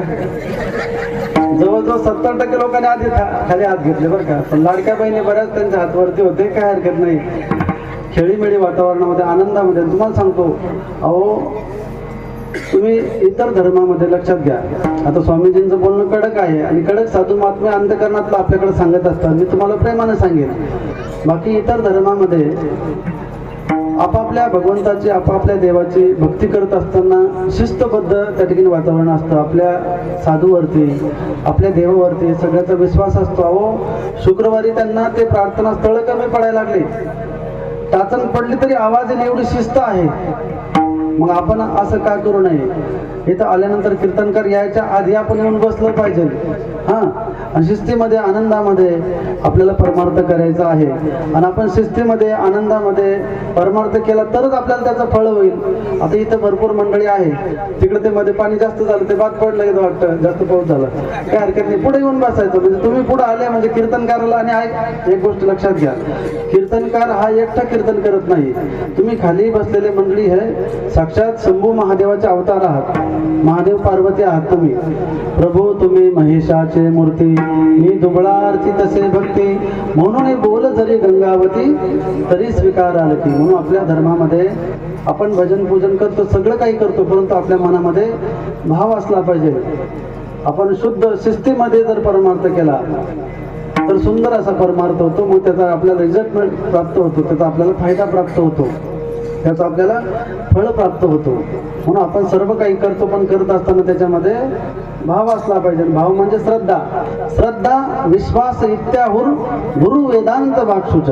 अनेक प्रकारचे साधू संत महात्मे आहेत आणि ते महात्मे जगाचंच कल्याण करण्यासाठी राहतात. एकदा काय झालं, काशीमध्ये त्या ठिकाणी विश्व महाविद्यालयाचं उद्घाटन करत असताना खाकी बाबा सरकार नावाचे एक महात्मे होते. ते महात्मे सरळ सोपे सहज राहत होते. त्यांचे कपडे, त्यांचं त्या ठिकाणी अवतार, सगळं काही कोणत्याच प्रकारचं त्या ठिकाणी विधी अवस्थेमध्ये राहत होते. काही साधू संत महात्मे सरळ आपल्यामध्ये राहतात, परंतु आपल्याला ते कळत नाही. आणि आपल्याला कधी कळतात, कदाचित आपल्यापासून ते दूर गेल्यानंतर किंवा आपल्यापासून भगवंताकडे गेल्यानंतर मग आपण म्हणतो अरे ते महात्मे पोहोचले, सिद्ध महात्मे होते. आणि ते सिद्ध महात्मे असताना जर सिद्धता दाखवली लोक त्यांना झोपू देणार नाही, म्हणून त्या ठिकाणी आपलं ते गुप्तपणा त्या ठिकाणी ठेवत असतात. खाकी बाबा सरकार नावाचे महात्मे आले, जसं नंग धडंग एखादा फकीर येतो तसे ते आले. अंगावरती त्या ठिकाणी कपडे होते काही नव्हते. आल्यानंतर त्या ठिकाणी विदेशातले अनेक, विश्व हिंदू परिषद म्हटल्यानंतर, विद्यालय म्हटल्यानंतर अनेक प्रकारचे विदेशातून देखील लोक आले होते. त्यामध्ये एक फ्रान्सचा त्या ठिकाणी मनुष्य आला होता आणि तो असंच कॅमेरे घेऊन त्या ठिकाणी फोटो वगैरे काढत होता. खाकी बाबा सरकारने त्याला बोलवलं आणि त्याला शिव्या देऊ लागले. साधू संत महात्मे त्यांचे मंत्र त्या ठिकाणी वेगळे असतात, सांगू लागले आणि त्याला त्या फ्रान्स भाषेमध्ये बोलू लागले. ज्यावेळेस ते महाराज त्यांना बोलत होते त्यावेळेस अनेक साधू संत महात्म्यांना देखील वाटलं यांनी फ्रान्स भाषा कधी शिकली का. त्याला सांगितलं अरे तुम्ही लोक बाहेर देशातले आमच्या साधू संतांचं नाव बदनाम करताय म्हणे. तुम्ही तिकडे सांगतात साधू संत महात्मे ढोंग करतात, सोंग करतात, त्या ठिकाणी पाखंड करतात, अनेक प्रकारचे चमत्कार करत असताना तुम्ही अनेक प्रकारचे ते पेपरामध्ये न्यूजमध्ये वेगवेगळ्या प्रकारचं लिहितात.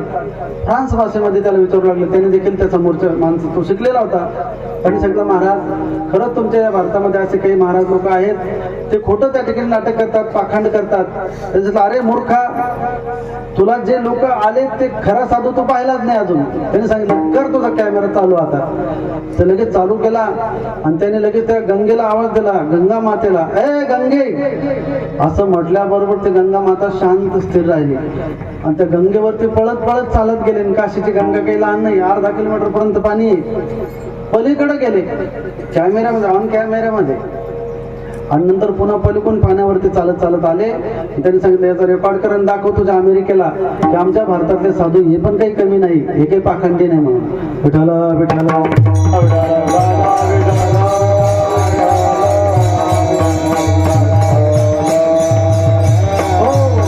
असे साधू संत महात्मे महत् पदाला प्राप्त झालेले असतात. आणि त्याच काशीमध्ये अनेक साधू आहेत, अनेक चरित्र आहेत.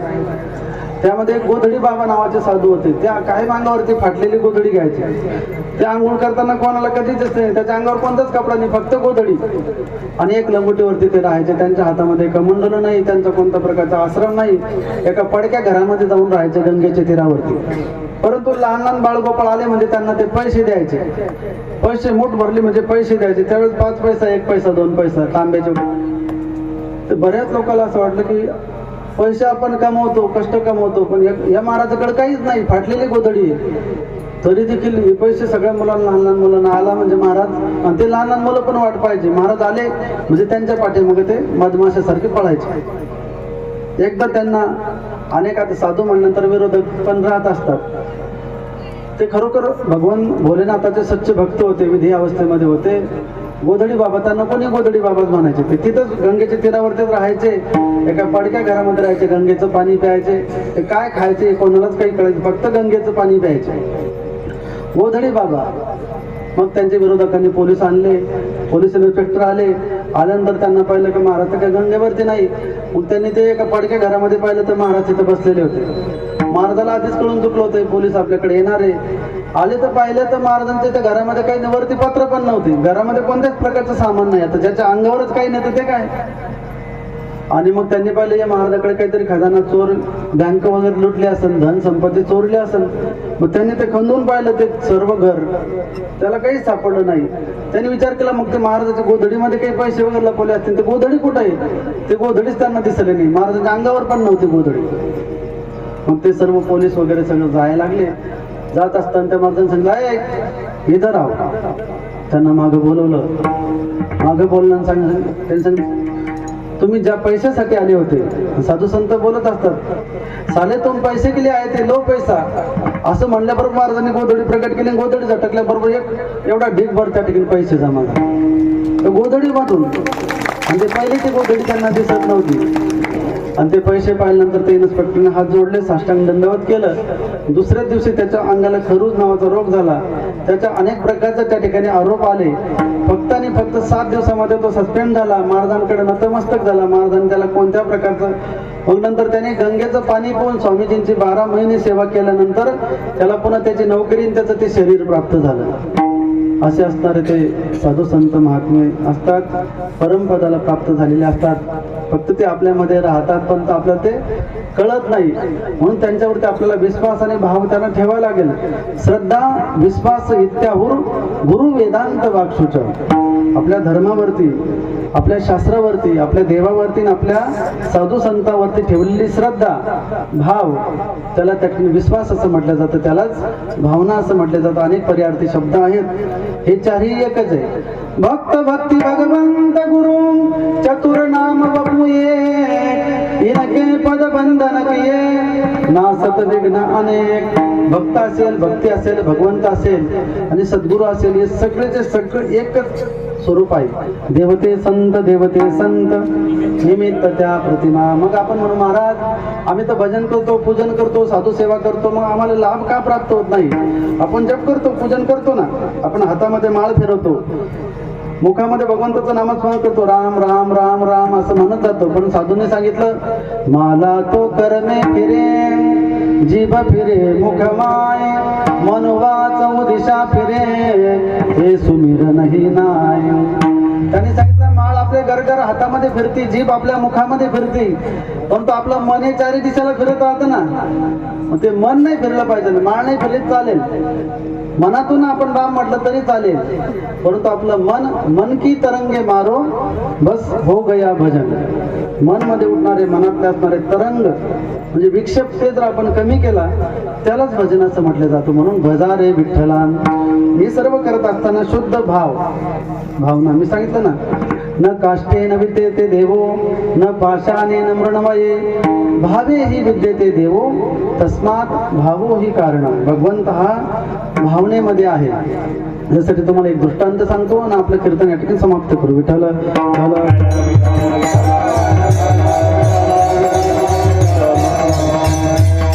पूर्वी कालामध्ये गुरुकुल पद्धतीने त्या ठिकाणी शिक्षण होतं. आता देखील आपल्या ठिकाणी चांगले राजनेता त्या ठिकाणी आलेले आहेत. गुरुकुल पद्धती झाली पाहिजे.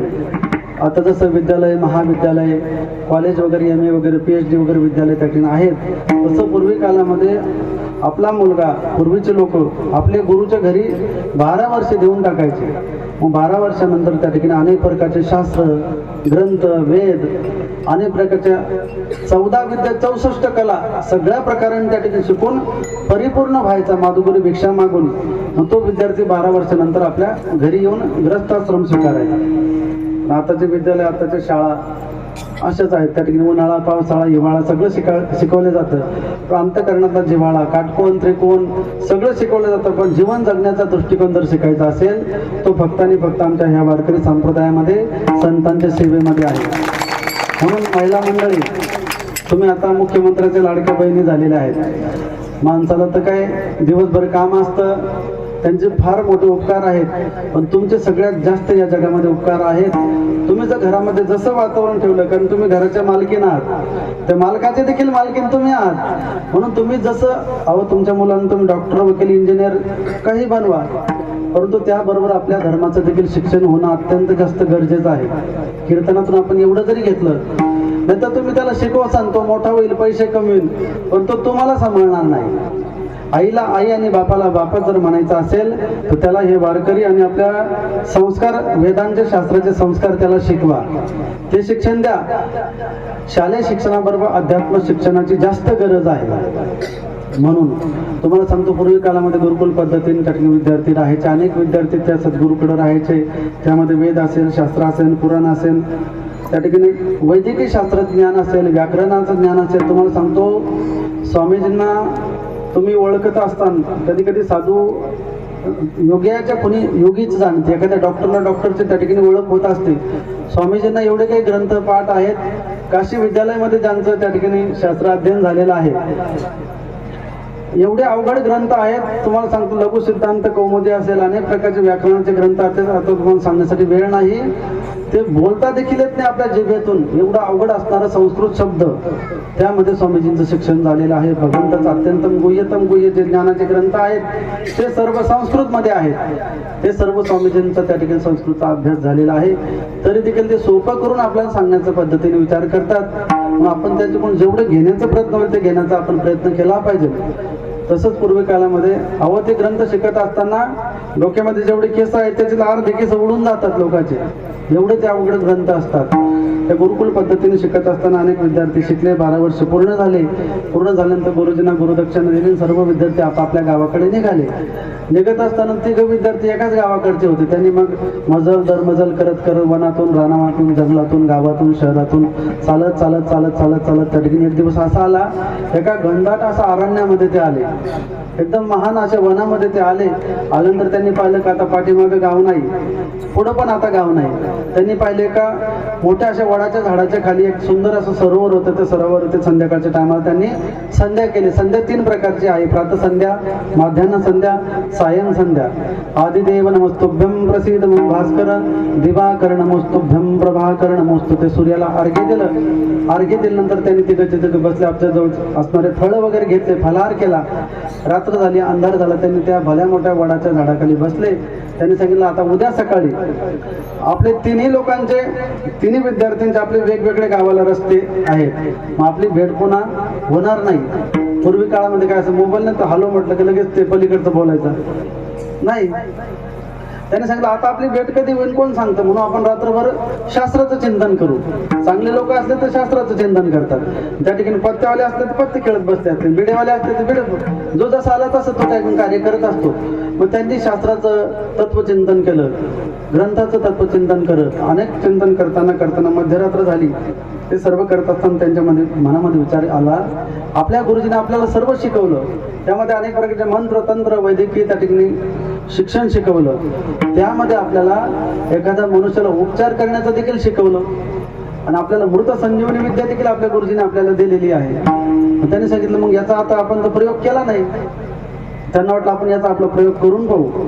त्यामध्ये एक हुशार होता, पंडित होता. त्यांनी सांगितलं अरे बाबा, आपल्या गुरु महाराजांनी आपल्याला जो मंत्र दिला म्हणजे तो मंत्र खरा असेलच, त्याचा कशाला उपयोग करायचा. आणि उपयोग करायला आता इथं कोणी मेलं थोडी, कोणी एखादा मेल्यानंतर त्याच्यावरती आपल्याला प्रयोग करावा लागेल. म्हणजे दोघं ते आगाऊ होते, एक आगाऊ कोणतं राहतं संस्थे, प्रत्येक संस्थेमध्ये एक. त्यांनी सांगितलं नाही, आपल्या गुरुजीने आपल्याला मंत्र दिला, मग तो खरा असेल का नाही त्याला किंचित मनामध्ये शंका आली. आणि गुरुच्या संतांच्या वाक्यावर कधी शंका घेऊ नये. म्हणून त्या दोघांनी विचार केला की आपण आता याचा प्रयोग, संजीवनी मंत्राचा प्रयोग आपण केला पाहिजे. त्यांनी विचार केला आता कशावर करायचं. मग खाली ते एक हाडाचा सापळा पडलेला होता. मग त्या एकाने विचार केला, तो हुशार होता, त्याने विचार केला हा हाडाचा सापळा पडलेला पण एखाद्या प्राण्याचा असेल, हिंस प्राण्याचा असेल आणि गुरुजीच्या मंत्रांचा हा जिवंत झाला तर कसं होईल. त्याने सांगितलं थांबा 1 मिनिट मी आता. मग तो लगेच वडाच्या झाडाच्या वरती जाऊन बसला. त्याला वाटलं जिवंत झालं की तो वरती काही येणार नाही. या दोघांनी तो हातामध्ये पाणी घेतलं कमंडलू मधलं. ओम त्र्यंबकं यजामहे सुगंधिं पुष्टिवर्धनं उर्वारुकमिव बन्धनान् मृत्युर्मोक्षीयमामृतात् ओम स्वाहा.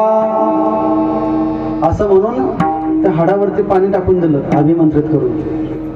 चमत्कार असा झाला, त्या हाडामधून एक प्राणी जिवंत झाला. आणि तो प्राणी काय दुसरं तिसरं नव्हतं, ते वाघ होता. वाघ कितीतरी दिवसाचा वाघ मेलेला त्याचे फक्त सापळा पडलेला होता. यांना वाटलं असं कोणी हरण वगैरे.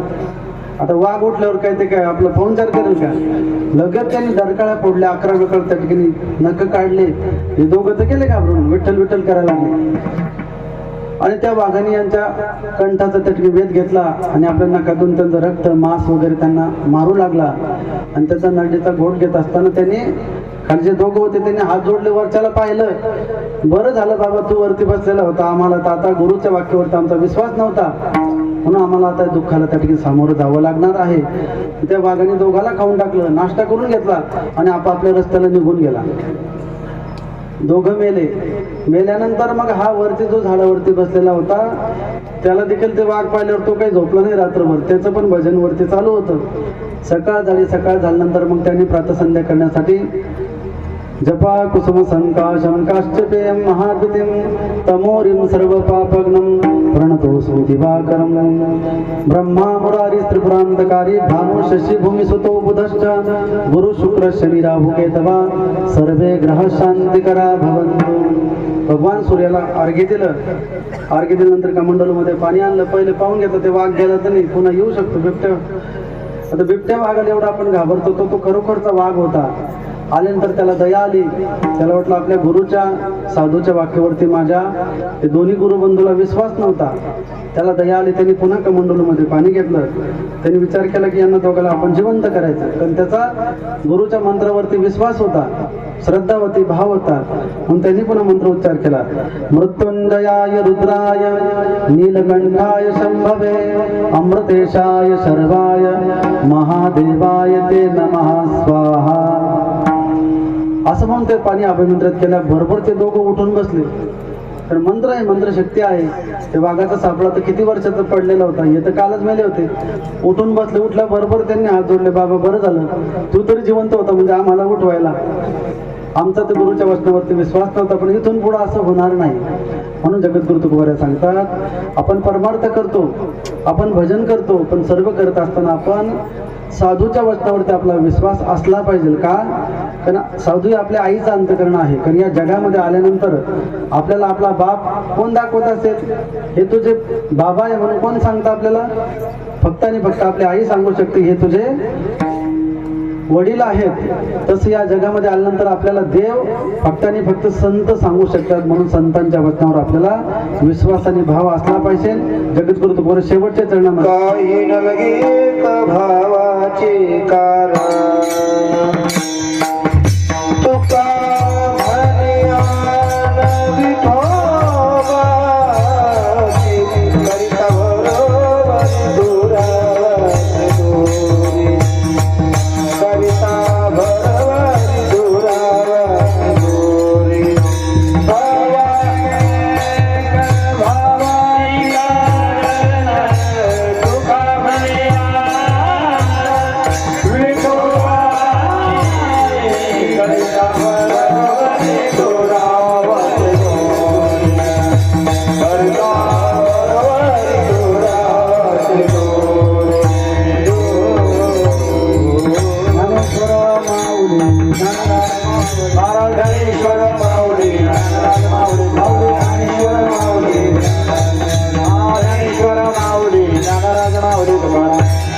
काही नदी भावाची कारण तुका म्हणे आणि विठोबाची करता बरोबरी दुरावशी दुरी भावाची पुरी वाहावशी. 9 वाजून गेले. 7 ते 9 कीर्तनाचं टायमिंग आहे.